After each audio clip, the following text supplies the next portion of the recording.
오늘 말씀이 여러분들에게 다시 하나님 앞으로 일어설 수 있고 또 우리가 삶을 전진해 나갈 수 있는 능력과 힘이 되기를 주님의 이름으로 축원합니다. 여러분, 오늘 말씀은 우리 지난주에 함께 살펴본 것에 이어서 바울이 이제 벨릭스의 그 재판 앞에 서게 됩니다. 바울을 죽이려고 하는 40명의 암살조가 있다는 첩보가 이제 천부장 클라우디오 루시아에게 전해졌죠. 바울은 지금 그와 같이 위협 속에 있었으나 그 천부장이 그 가이사랴까지 바울을 호송합니다. 470명이나 되는 사람을 통해서 단 한 사람 바울을 그와 같이 안전하게 옮겼죠. 그의 서면 진술서에는 바울은 이 죄가 없는 사람이라 율법 외에 다시 이 로마의 실정법에 위배된 내용을 찾을 수 없다는 것 또한 밝혀주었습니다. 이제 벨릭스 앞에 그 바울을 고발하는 일련의 무리들과 바울, 이와 같이 재판이 오늘 담겨져 이 내용 속에 나오고 있습니다. 여러분, 우리가 읽지는 않았지만 오늘 1절 이하의 말씀을 제가 읽겠습니다. 닷새 후에 대제사장 아나니아가 어떤 장로들과 한 변호사 더둘로와 함께 내려가서 총독 앞에서 바울을 고발하니라. 바울을 부르매 더둘로가 고발하여 이르되 벨릭스 각하여, 우리가 당신을 힘입어 태평을 누리고 또 이 민족이 당신의 선견으로 말미암아 여러 가지로 개선된 것을 우리가 어느 모양으로나 어느 곳에서나 크게 감사하나이다. 당신을 더 괴롭게 아니하려 하여 우리가 대강 여짜옵나니 관용하여 들으시기를 원하나이다. 고발하는 무리들이 왔지요. 대제사장 아나니아, 그리고 변호사 더둘로. 여러분, 여기 더둘로는 변호사라고 되어 있지만 웅병가, 대중연설가이기도 합니다. 그런 뜻을 함께 갖고 있죠. 여러분, 아나니아는 어떤 사람입니까? 종교적인 권력에 있어서는 가장 강력한 권력을 갖고 있는 대제사장입니다. 그런데 아나니아는 요세푸스가 그에 대하여 잔인하고 폭력적인 사람이다. 심지어 11조를 횡령했고 자신이 그 대적들이 있을 때에는 정적을 폭력으로 짓누르거나 살인을 교사하기까지 한 사람. 그래서 그는 자신의 종교 기득권으로 자신의 배후를 채우는 부도덕한 종교 지도자였습니다. 지금 그런 사람이 더둘로라는 변호사를 고용하여 함께 온 겁니다. 그러면 더둘로는 누군가? 여러분, 더둘로는 로마법, 유대법에 상당한 지식을 갖고 있는 사람입니다. 그리고 그는 달변가로 이야기됩니다. 그러니까 많은 사람들이 그를 의뢰했죠. 그에게 이 사건과 소송을 맡겨서 자신이 이기기를 원했습니다. 그런데 더둘로는 진리나 정의가 아니라 자신은 권력과 돈을 추구하는 자였습니다. 자신에게 이익이 되는 것을 수임하고 그것으로 자신이 원하는 것을 얻어가는 사람들이었죠. 그러니 지금 대제사장 아나니아나 지금 더둘로나 둘 다 함께 이와 같이 목적이 무엇인가? 자신들이 원하는 돈과 권력과 그리고 이것을 방해하고 있는 누구죠? 바울을 죽이는 것이 목적입니다. 그래서 장로들 몇몇과 함께 박수부대를 동원하여 지금 이 자리 가이사랴까지 오게 된 거죠. 지금 벨릭스 각하에게 더둘로가 어떤 표현을 씁니까? 우리가 당신을 힘입어 태평을 누리고 또 이 민족이 당신의 선견을 말미암아 우리가 여러 가지로 개선된 것을 우리가 어느 모양으로나 어느 곳에서나 크게 감사합니다. 쉽게 이거죠. 당신 때문에 우리가 더 잘 살게 됐고 편안하게 됐고 너무 지금 태평성대입니다. 이런 이야기를 하는 거예요. 근데 여러분, 실제는 이렇지 않았죠. 지금 이건 아첨이고 아부한 거고 그를 띄운 겁니다. 여러분, 벨릭스는 잔인했습니다. 유대인들을 폭력으로 군대로 짓누르기까지 했었고 그는 자신의 뜻을 이루기 위해서는 권모술수를 마다하지 않은 사람이에요. 그는 노예 신분이었습니다. 지난 시간에 말씀드린 것처럼 형 팔라스와 지금 이 벨릭스는 클라우디오 황제죠. 그의 어머니 안토니아의 노예였습니다. 그런데 팔라스가 상당히 황제의 눈에 잘 들었죠. 황제의 필요한 부분들을 잘 채워주고 그에게 환심을 샀습니다. 그래서 노예에서 해방이 되었고 그 이후로는 황실의 총애를 받으면서 돈과 권력을 승승장구하며 얻으면서 나왔던 거죠. 여러분, 무식한 사람이 권력을 잡으면 어떻게 될까요? 다 죽습니다. 자기 편에 안 쓰는 사람은 아무리 공의롭고 정의로워도 다 적인 거예요.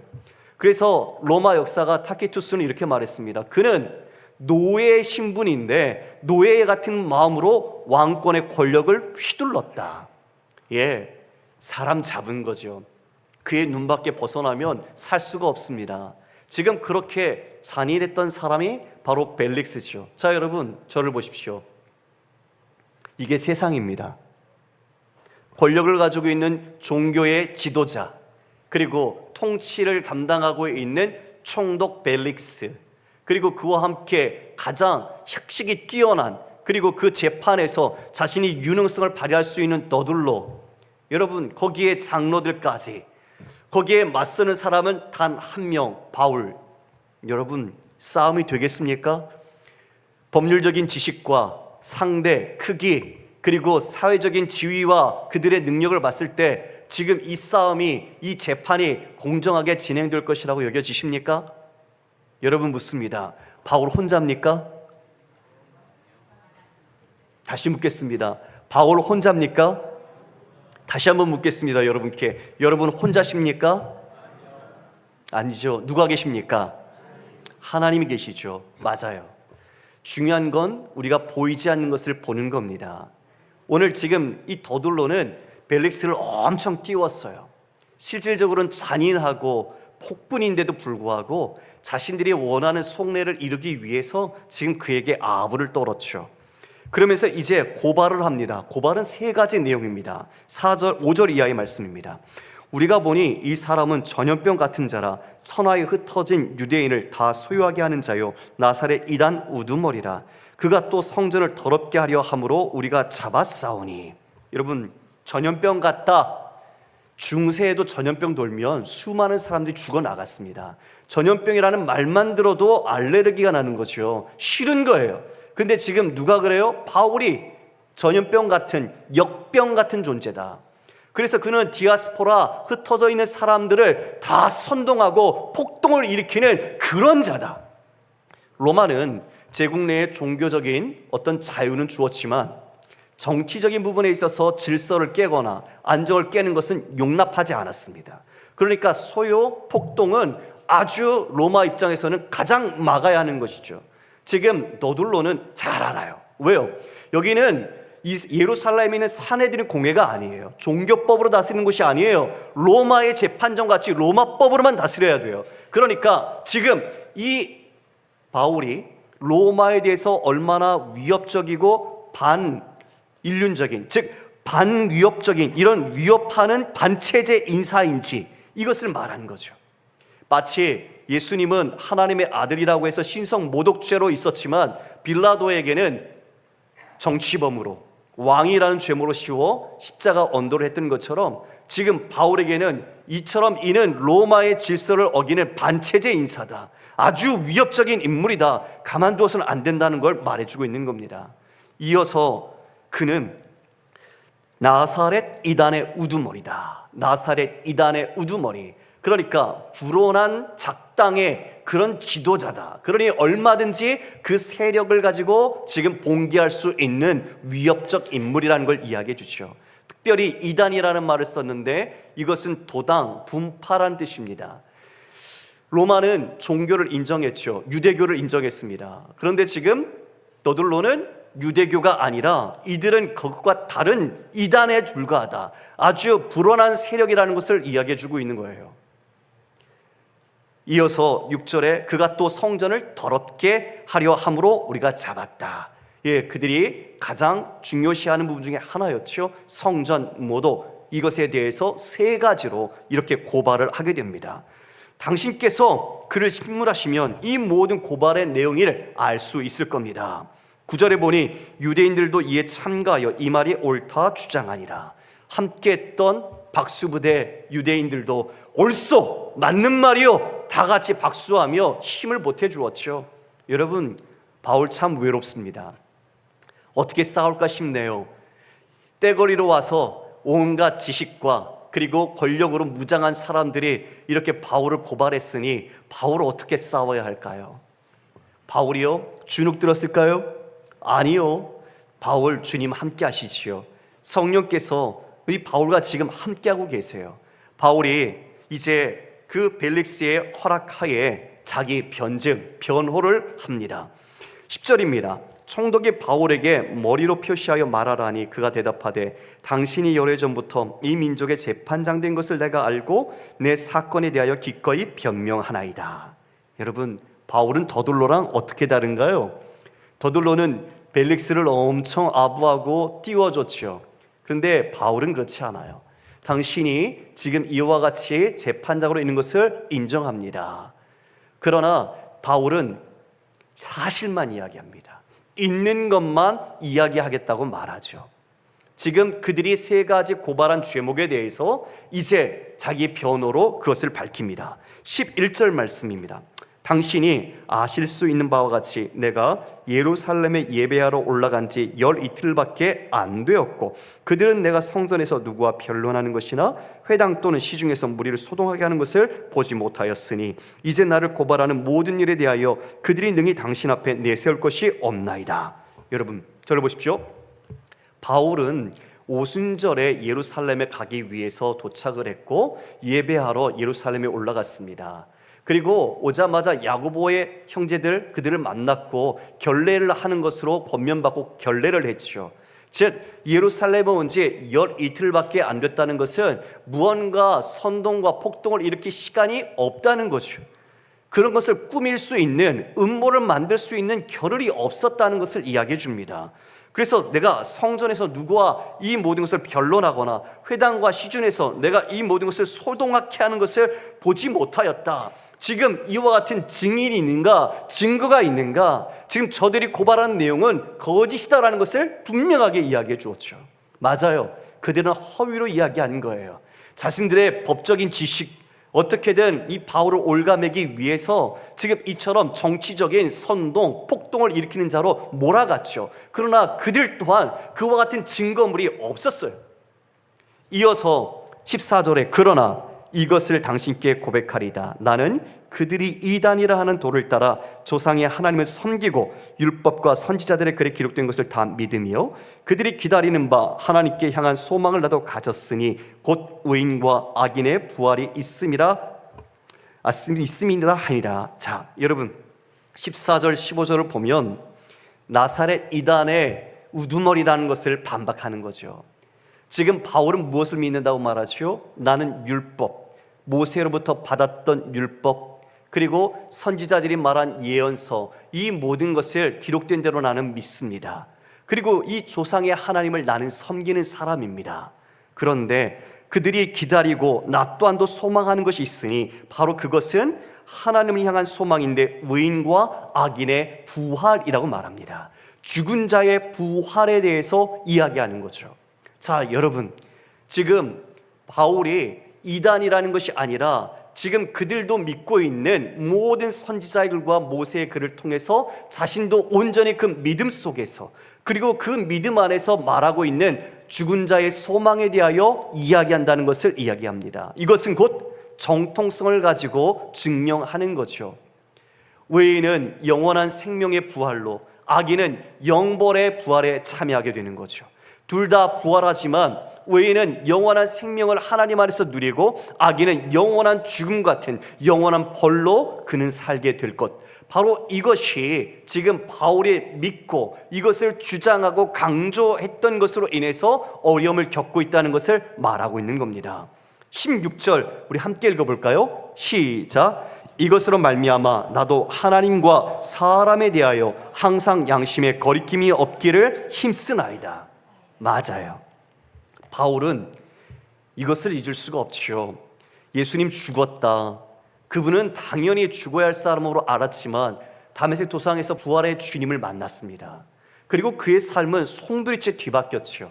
자신이 알고 있던 하나님에 대한 지식, 그리고 자신이 옳다고 여겼던 모든 열심, 그 모든 것이 부활의 주님을 만난 뒤에는 자신이 깨지는, 자신의 모든 것을 새롭게 하는 것을 경험했죠.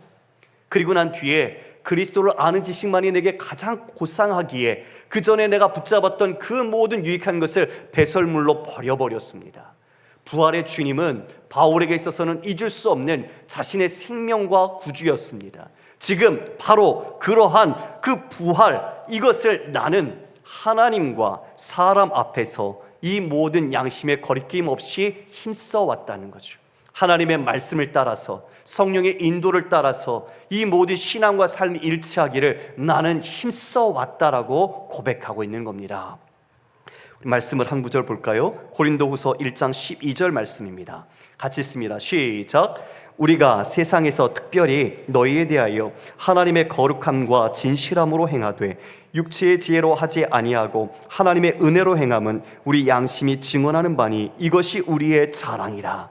바울이 힘썼던 것, 하나님의 거룩함과 진실하심을 드러내는 것, 그것을 우리는 내 힘이 아니라 하나님의 은혜로 행했다는 것, 바로 이것이 우리의 양심이 증언하는 것이고 우리의 자랑이라고 이야기해주고 있죠. 세상적인 것을 자랑하거나 세상의 것을 자신의 양심의 기준으로 삼지 않았습니다.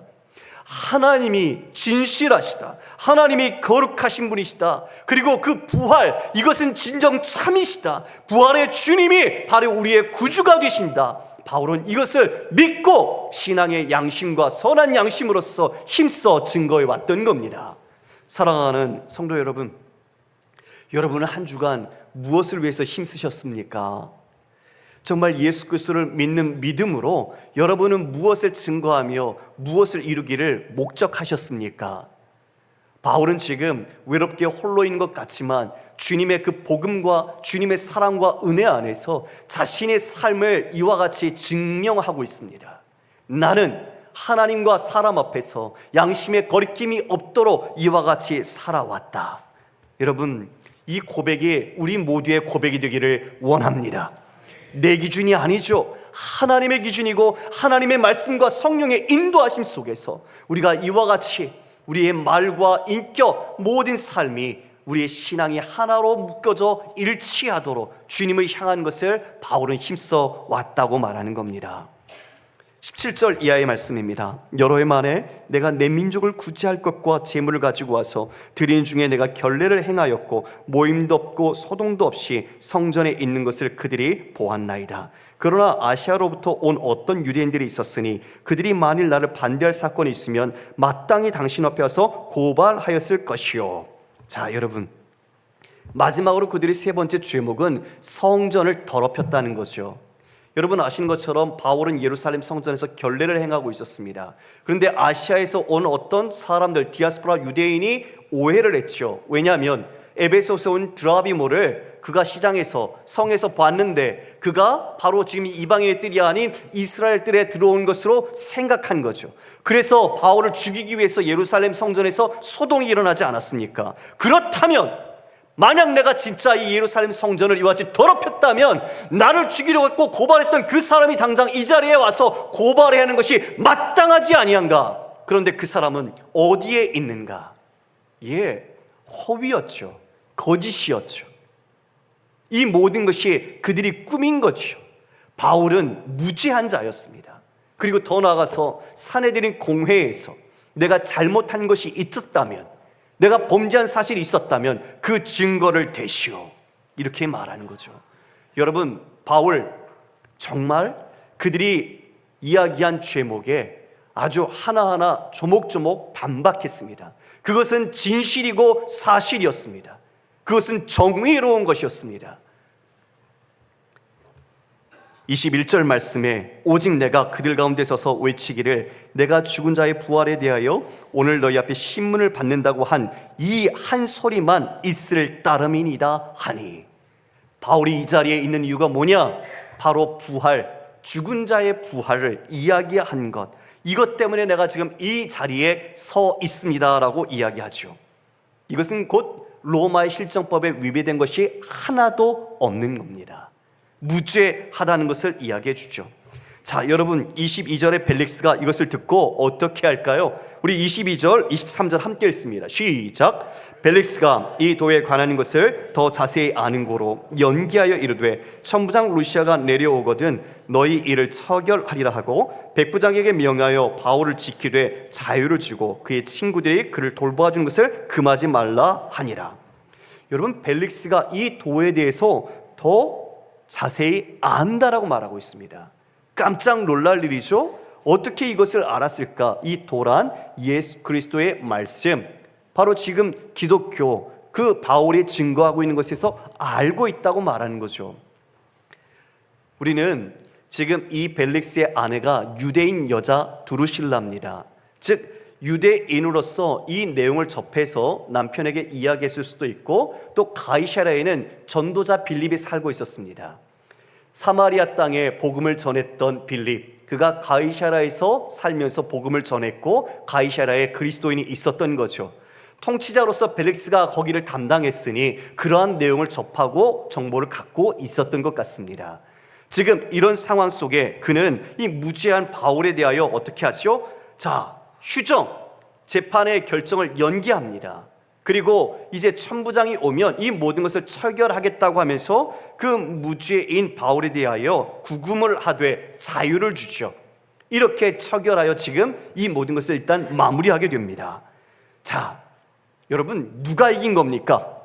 바울이죠. 바울은 정의롭게 진실을 이야기했고 지금 더둘로를 비롯해서 대제사장이 이야기한 이 모든 혐의는 다 거짓된 거였습니다. 이것을 벨릭스조차도 알고 있었죠. 놀랄 일이 하나 생깁니다. 이처럼 이제 바울이 그 구금되어 있는 상황 속에 24절을 보면 수일 후에 벨릭스가 그 아내 유대 여자 드루실라와 함께 와서 바울을 불러 그리스도 예수 믿는 도를 듣거늘 바울이 의와 절제와 장차 오는 심판을 강론하니 벨릭스가 두려워하여 대답하되 지금 가라 내가 틈이 있으면 너를 부르리라 하고. 여러분, 벨릭스가 어떻게 하죠? 아내와 함께 갑니다. 아내가 유대인 여자죠. 드루실라와 함께 가서 뭘 들어요? 바울에게서 예수 그리스도를 믿는 도를 듣습니다. 여러분, 저를 보시겠습니까? 바울이 어떤 사람입니까? 바울은 위대한 신학자이면서 위대한 목회자입니다. 지금 바울에게 직접 이 복음을 듣는다는 것 놀라운 일이죠. 바로 성경 과외를 받는 겁니다. 부부가. 여러분, 이게 특별한 기회 아닐까요? 얼마나 놀라운 기회입니까? 그것도 지금 2년 동안 벨릭스가 바울을 붙잡아 둡니다. 복음을 듣고 그 복음에서 하나님의 뜻을 알게 되고, 그리고 그것이 진짜 무엇인지 더 깊이 알 수 있는 놀라운 찬스를 잡았죠. 지금 바울이 그들에게 선포합니다. 의와 절제와 장차 오는 심판을 풀어 이야기해 주었죠.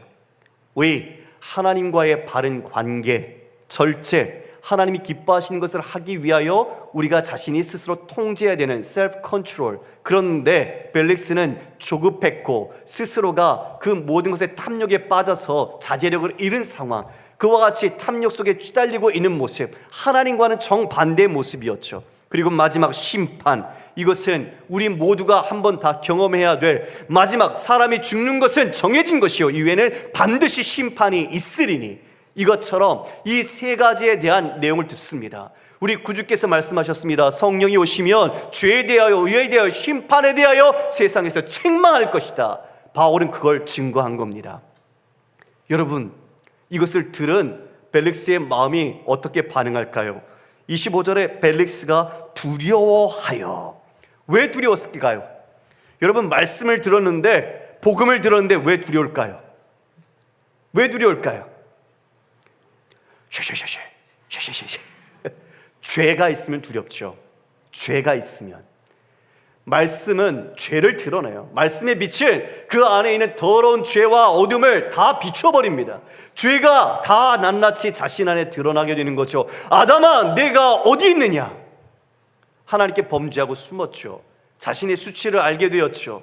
하나님 앞에 나가지 못하죠. 두렵습니다. 죄는 두려움을 줘요. 그러나 하나님과 화평한 자, 하나님의 백성은 그 사랑 안에 두려움이 없습니다. 할렐루야. 지금 그 죄로 말미암아 자신이 두려워요. 자신이 한 걸 알지요. 얼마나 폭력적이고 잔인했습니까? 자신의 배를 채우기 위해서는 그 모든 것을 다 했던 바로 벨릭스의 아내 두루실라도 어떤 여인인가? 그는 에지주스의 왕. 제가 다시 한 번만 좀 찾아볼게요. 발음이 좀 다를 수도 있어서. 그 한 왕과 결혼을 한 뒤에, 그러나 그 결혼을 벨릭스가 깨버렸습니다. 에메사의 왕 아지주스와 결혼을 했는데 이 미모가 절세미인이었대요. 그래서 이 벨릭스가 책략을 써요. 키프로스 섬에 있는 마법사를 동원해가지고 이 결혼을 깨버립니다. 그리고 그 여인을 데려온 거예요. 드루실라는 권력욕이 있던 여자였습니다. 그러니까 권력욕 갖고 있던 아내와 이 여인과 또 자신이 그 미모를 갖고 있는 여인을 얻고자 했던 모습, 그래서 결혼을 깨버리게 만들고 다시 이처럼 세 번째 결혼을 한 거예요. 그러니 이 모든 것을 말씀 속에 비춰보면 그들의 마음이 두려웠던 거죠. 그들의 마음이 하나님 앞에 비춰서 비출 때 그들은 죄인이라는 것을 알게 되었죠. 그러면 그럴 때 어떻게 될까요, 여러분? 순종해야죠. 성령께서 여러분 우리에게 깨닫게 해주시면 순종해야 합니다. 바로 순종해야 합니다. 히브리서 3장 15절 말씀에 오늘 너희가 그의 음성을 듣거든 격노하게 하시던 것 같이 너희 마음을 완고하게 하지 말라. 마음을 완고하게 갖지 말라. 순종하라는 것이지요. 보라, 지금은 은혜 받을 만한 때요. 보라, 지금은 오늘은 구원받을 날이다. 지금이 바로 중요해요. 은혜 받을 때고 구원의 때예요. 그래서 말씀을 듣고 깨달으면 바로 순종해야 되죠. 그런데 뭐라고 말합니까? 지금은 가라. 내가 틈이 있으면 너를 부를 것이다. 밀어내죠. 밀어냅니다. 지금은 가라. 내가 틈이 있으면 듣겠다. 여러분, 이게 불신자만 하는 걸까요? 불신자만 자신의 죄가 드러나니까 부담스럽고 두려워서 하는 걸까요? 아니요. 이 말 자주 들어요. 언제요? 믿는 사람 안에서요. 믿는 사람 안에서 하나님의 뜻과 하나님의 말씀을 성령께서 우리에게 깨닫게 해주시고 알게 해주시는데, 주님 순종하겠습니다. 그런데 잠시만요. 제가 좀 이따가 할게요. 제가 여유가 좀 될 때 할게요.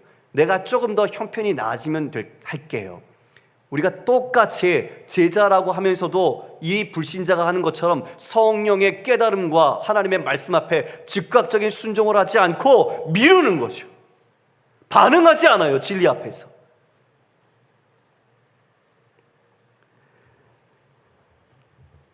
이가 절대의 기회를 놓쳤어요. 진짜 비극은 뭘까요? 생명, 정말 돈으로 살 수 없는 주님의 그 영원한 생명을 얻을 기회를 놓친 겁니다. 왜요?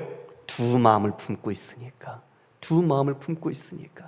자신 안에 정욕이 있고, 그리고 지금 이 죄로 인하여 말씀 속에 깨달음이 있지만 자신이 그것을 하나님 앞에 순종하지 못하는 건 이 두 마음, 정한 마음이 없기 때문이죠. 가룟 유다가 그랬지요. 주님 곁에 제자로 있었지만 온전한 한 마음이 아니라 두 마음이었죠. 두 마음을 품고 그는 주님을 팔아버렸죠. 빌라도는 어떤가요? 예수님이 무죄하다는 걸 알고 있었어요. 그러나 자신의 권력과 자리를 지키기 위해서 예수님을 십자가형에 언도해버렸죠. 마태복음 19장에 나오는 청년, 자신의 어렸을 때 율법을 다 지켰다고 말해요. 주님께서 내 모든 재산을 팔아서 가난한 주고 나를 따르라 근심하며 떠나가 버렸죠.